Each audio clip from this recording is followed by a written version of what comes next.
ఒక చిన్న స్టోరీ విందామా? ఉమ్, ఒక కప్ప ఉందంట.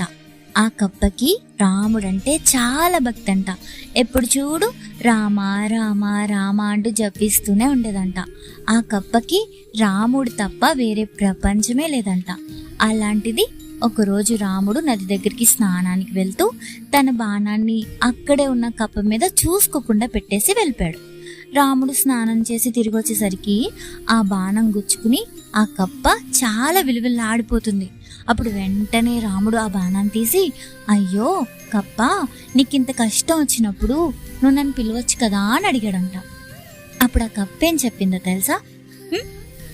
రామా, నాకు కష్టం వచ్చినా, సంతోషం వచ్చినా, బాధ వచ్చినా నేను పిలిచే మొదటి పేరు రామ రామ రామ అని. అలాంటిది నువ్వే నన్ను బాధ పెడితే, నువ్వే నాకు దుఃఖం కలిగిస్తే నేను ఇంకెవరికి చెప్పుకోవాలి రామా అని ఏడ్చిందంట. ఏడ్చి రాముడికి దూరంగా వెళ్ళిపోయిందంట. ఎందుకంటే మళ్ళీ రాముడు అలా బాధ పెడితే ఆ కప్ప తట్టుకోలేదు అని దూరంగా వెళ్ళిపోయిందంట. తర్వాత ఇంకెప్పుడు ఆ కప్ప నోటి వెంట రామ అనే మాట కూడా రాలేదంట, వినపడలేదంట.